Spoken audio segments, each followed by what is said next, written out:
अमित शाह जी की तरफ से बहुत बड़ी खुशखबरी संसद टीवी से। आप लोग आज संसद से यह न्यूज़ है, आप लोग इसे खुद देखें।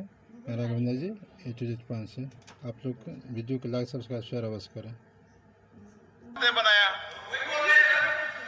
तो जो समय का केस था वो बताया है, आगे का बताया। तो मोदी जी को भी सब लोगों ने प्रधानमंत्री बनाया है भाई, आपकी कृपा से नहीं बने हैं।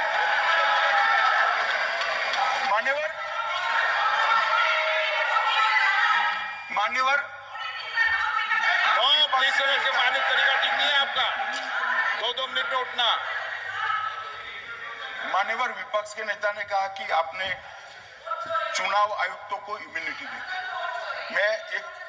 इनका आरोप सत्य नहीं है, मैं इसकी बात बाद में करता हूं, परंतु हमने तो चलो मानो चुनाव आयुक्त को इम्यूनिटी दी, श्रीमती गांधी ने तो अपने आप को इम्यूनिटी दी थी।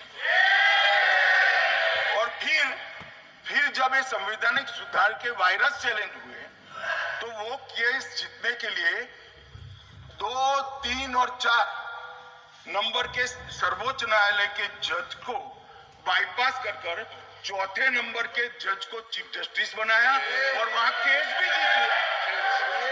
और मान्यवर ये तो इतिहास है, कौन जुटला सकता है? इनको कोई पढ़ाता नहीं है इतिहास, ये तो इतिहास है, सर्वोच्च अदालत और संसद के रिकॉर्ड में रखा हुआ इतिहास है। इसके खिलाफ लल्लन सिंह जैसे कितने लोग पूरा जीवन लड़े बिहार में, इमरजेंसी के खिलाफ जेल में गए, लाखों लोग गए। और तीसरी वोट चोरी कहना चाहता हूं, तीसरी वोट चोरी का प्रकार मैंने बताया था कि योग्यता नहीं है और मतदाता बन जाना। अभी अभी एक वाद पहुंचा है, वाद मतलब डिस्प्यूट पहुंचा है दिल्ली की सिविल अदालत में। उसमें डिस्प्यूट ये है कि सोनिया गांधी जी इस देश की नागरिक बनने से पहले मतदाता बने।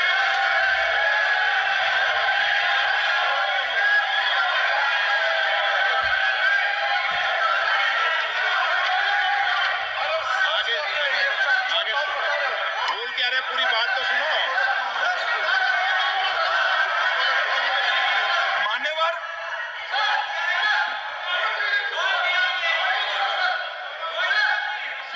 मैंने इतना ही कहा है कि अदालत में केस चल रहा है जो फैक्चुअल है। अब जवाब तो उनको अदालत में देना है, सोनिया जी ने यहां क्यों दे रहे हैं? अदालत में जवाब देना है।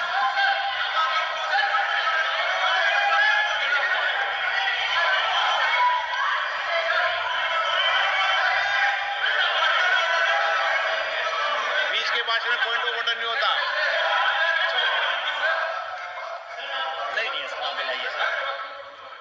मुझे याद है जो माननीय सदस्य नहीं है, ये 352 ये रहा, 352 टेबल पे रहता है, मुझे वहां याद है 352।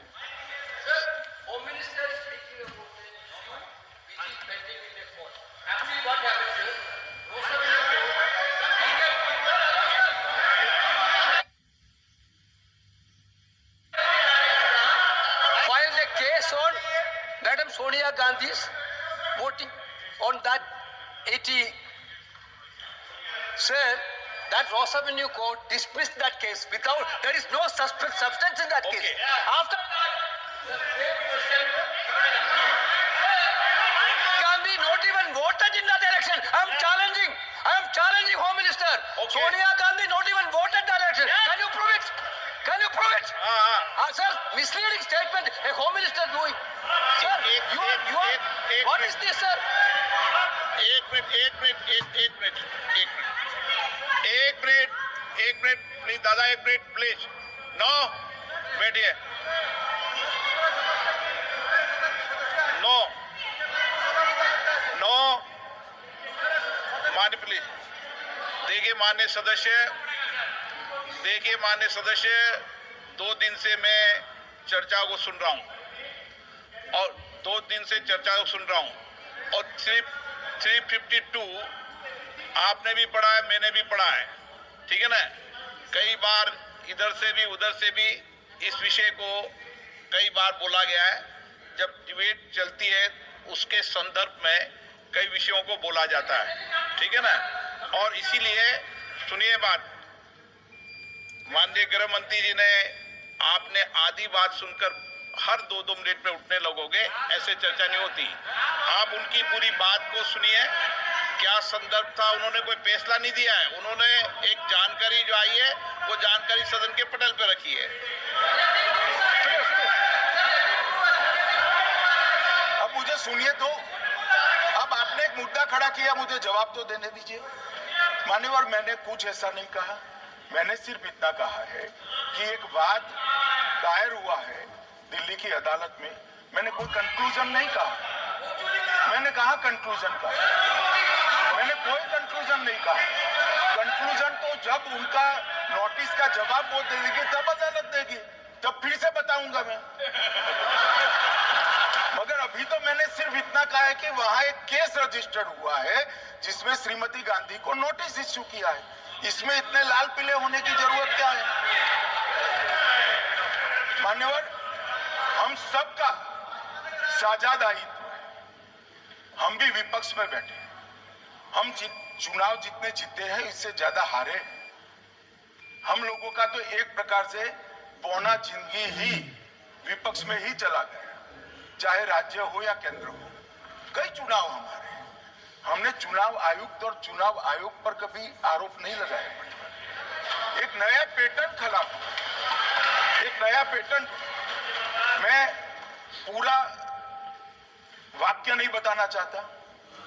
श्रीमती ममता बनर्जी ने चुनाव आयोग पर आरोप लगाए, स्टालिन जी ने लगाए, बीडी सतीशन जी ने लगाए, श्री राहुल गांधी ने लगाए, मल्लिकार्जुन खड़गे जी ने लगाए, तेजस्वी यादव जी ने लगाए, अखिलेश यादव जी ने लगाए, वी शिवन कुट्टी ने लगाए, हेमंत सोरेन जी ने लगाए, भगवंत मान जी ने लगाए।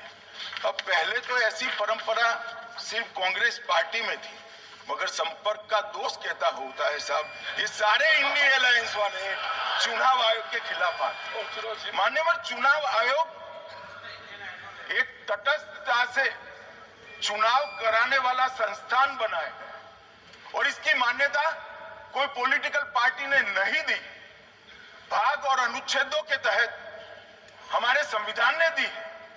और ये संवैधानिक प्रक्रिया है, इस संवैधानिक प्रक्रिया पर सवाल खड़े कर कर, अनर्गल आरोप कर कर आप पूरे चुनाव आयोग की एक प्रकार से पूरे दुनिया में इसकी छवि को धूमिल करने का काम कर रहे हैं। आपको लगता है कि आप सरकार की छवि धूमिल करें? ना जी, आप पूरी दुनिया में भारत के लोकतंत्र की छवि को मान्यवर सरकार का तो इतना ही सवाल है, मान्यवर सरकार का तो इतना ही सवाल है कि भारत के मतदाता क्या सोचेंगे।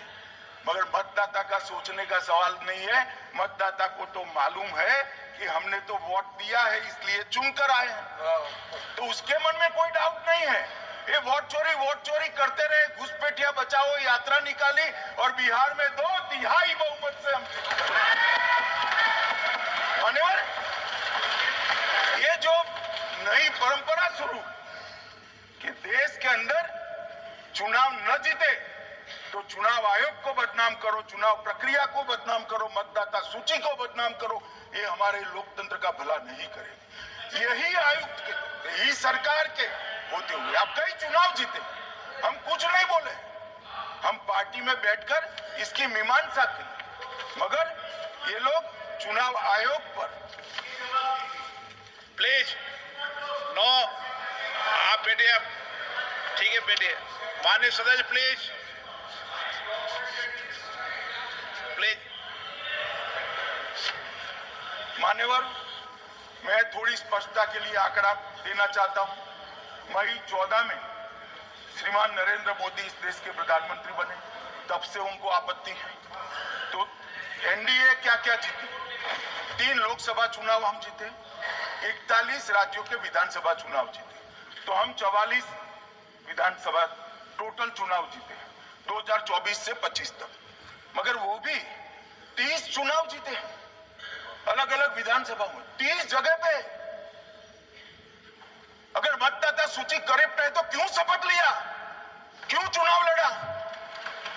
आप बताइए देश की जनता को। श्री राहुल गांधी जहां से चुनकर आए थे, वो वायनाड की मतदाता सूची में भी मेरी पार्टी ने प्रेस कॉन्फ्रेंस कर इसी प्रकार की डिस्क्रिपेंसी को बताया है। इसका जवाब नहीं देते। हमने अमेठी का भी बताया, इसका जवाब नहीं देते। मान्यवर, एक चुनाव की मतदाता सूची में जो थोड़ी बहुत गलतियां हैं, उसको वो लोग मुद्दा बनाते हैं चुनाव हारने का। चुनाव हारने का कारण है नहीं, मैं अंत में बताऊंगा क्यों हारते हो चुनाव, मैं बताऊंगा मान्यवर अंत। परंतु फिर भी चलो मान ले कि मतदाता सूची ठीक नहीं है, तो गहन पुनर्निरीक्षण का मतलब ही ये है कि मतदाता सूची को सुधारने की प्रक्रिया। अब इसमें आपके बीएलए सहयोग नहीं करते हैं, आप उसका बहिष्कार का ऐलान करते हो, आपकी राज्य सरकारें जहां है वो मदद कम करती हैं, तो कैसे मतदाता सूची का शुद्धिकरण होगा? जो आपकी डिमांड है वो ही चुनाव आयोग कर रहा है। आपकी डिमांड है कि मतदाता सूची ठीक हो, वो चुनाव आयोग कर रहा है। मगर हुआ क्या है मान्यवर मालूम है? इनको अब अगर प्रेस में कोई पत्रकार उनको पसंद ना आए ऐसा सवाल पूछते हैं तो तुम बीजेपी के एजेंट हो ऐसा कहते हैं। मान्यवर, सवाल जो भी हो उसको लेना चाहिए। मान्यवर, पत्रकार कभी बीजेपी का एजेंट नहीं होता है। मगर आप अगर ऐसा मानते हो कि लोकतंत्र में आपको पसंद आए ऐसे ही सवाल पत्रकार पूछे, तो ये नहीं हो सकता। इमरजेंसी नहीं है भाई, इमरजेंसी नहीं है। मान्यवर, एक प्रेस में कोई सवाल पूछता है तो कहते हैं बीजेपी के एजेंट हो। केस हारते हैं तो जज पर आरोप कर देते हैं, चुनाव हारते हैं तो ईवीएम पर आरोप करते हैं। ईवीएम की दलील अब गले नहीं उतरती तो वोट चोरी का मुद्दा लेकर आए। वोट चोरी का मुद्दा लेकर पूरा बिहार में यात्रा निकाली, फिर भी हार गए। अब हारने का कारण आपका नेतृत्व है, ये हारने का कारण ईवीएम और मतदाता सूची नहीं। और अगर ये मानते हैं मान्यवर, अगर ये मानते हैं कि इनको कोई पूछने वाला नहीं है, भगवान करे मैं गलत पड़ जाऊं, कांग्रेस के कार्यकर्ता इनका हिसाब मांगेंगे। एक दिन कांग्रेस के कार्यकर्ता इनका हिसाब मांगेंगे कि इतने चुनाव कैसे हारते। मान्यवर, कोई जज आजादी के इतने साल में नहीं हुआ है मान्यवर कि कोई जज एक जजमेंट दे तो जज के खिलाफ इंपीचमेंट लेकर आते हैं। अपनी वोट बैंक को एड्रेस करने के लिए इंपीचमेंट लेकर आते हैं मान्यवर। और ये सारे ने तो साइन कर दिया, साथ ही साथ उद्धव जी ने भी साइन कर दिया। उद्धव जी, जजमेंट क्या है? एक पहाड़ी पर मान्यता है कि हाँ सबसे ऊपर दिया जलाया जाए। मान्यवर, ये वोट बैंक को संभालने के लिए एक हाईकोर्ट के जज के सामने इंपीचमेंट लेकर आए हैं। देश की जनता उनको मदद नहीं करी।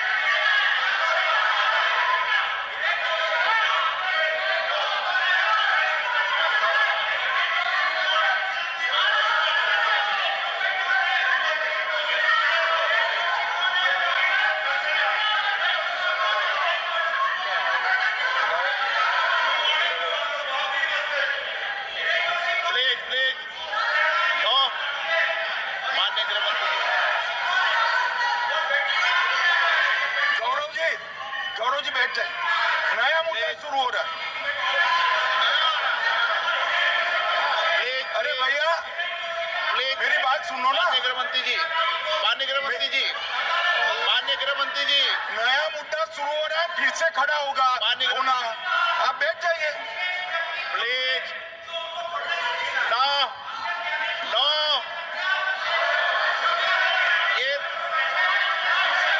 ये तरीका ना। मणिकम जी प्लीज बैठिए। नो, ये तरीका ठीक नहीं है। बैठे। आपको ज्यादा समस्या है क्या हर 2 मिनट में खड़े होने की? हर 2 मिनट में खड़े होने की समस्या है क्या आपको लोगों? बैठिए, ऐसे नहीं चलेगा। मान्यवर 2014 के बाद अरे दादा ये भी बैठ गया, बैठ जाओ। मान्यवर 2014 के बाद हारने की परंपरा शुरू हुई। हारने की परंपरा शुरू होने के बाद अब 70% ऑफ में मैंने ये किचन बास्केट बाई किया है। बेसिकली बर्तन धोने के हाँ जीते ही है, मगर हारने की भी परंपरा हुई। मान्यवर हारने की परंपरा शुरू करने के बाद इन्होंने सबसे पहले ईवीएम को निशाना बनाया। आज मैं आपके माध्यम से सदन को और सदन के माध्यम से देश की जनता को बताना चाहता हूं, ईवीएम कौन लेकर आए इस देश में? मान्यवर कौन लेकर आए? 15 मार्च 1989 को जब राजीव गांधी इस देश के प्रधानमंत्री थे, तब ईवीएम लाने का कानूनी बदलाव किया गया था। अब राजीव गांधी के ईवीएम के कानून का भी विरोध कर रहे हैं। मान्यवर इसके बाद में अरे सुनो ना क्या प्रक्रिया हुई। इसके बाद में ईवीएम के खिलाफ किसी ने याचिका करी। इस देश की सर्वोच्च न्यायालय के 5 जजों ने बैठकर ईवीएम के कानूनी बदलाव को 2002 में उचित ठहराया। राजीव गांधी को भी नहीं मानते, सर्वोच्च अदालत को भी नहीं मानते। फिर 98 में मध्य प्रदेश, राजस्थान और दिल्ली, इसमें सिर्फ 16 विधानसभाओं में इसका ट्रायल लिया गया। कितना केयरफुल है ये भी बताता हूं। बूढ़ा बैठो, ये भी कितना केयरफुली चुनाव आयोग आगे बढ़ा है। मध्य प्रदेश, राजस्थान और दिल्ली, ये राज्यों की सिर्फ 16 विधानसभा में इसका ट्रायल लिया गया। हर प्रकार से चेक कर ईवीएम का उपयोग सबसे पहली बार पूरे देश में 2004 में हुआ। 2004 का महत्व है माननीय, सबसे पहले 2004 में हुआ। पूरे लोकसभा चुनाव हमारे समय में ईवीएम का उपयोग हुआ। लाए राजीव गांधी, वहां से लेकर 2004 तक। और 2004 के चुनाव में कौन जीता भाई? वो जीत गए। उस वक्त ईवीएम की चर्चा बंद। 2009 का चुनाव हुआ, पूरा ईवीएम से हुआ, ये जीत गए।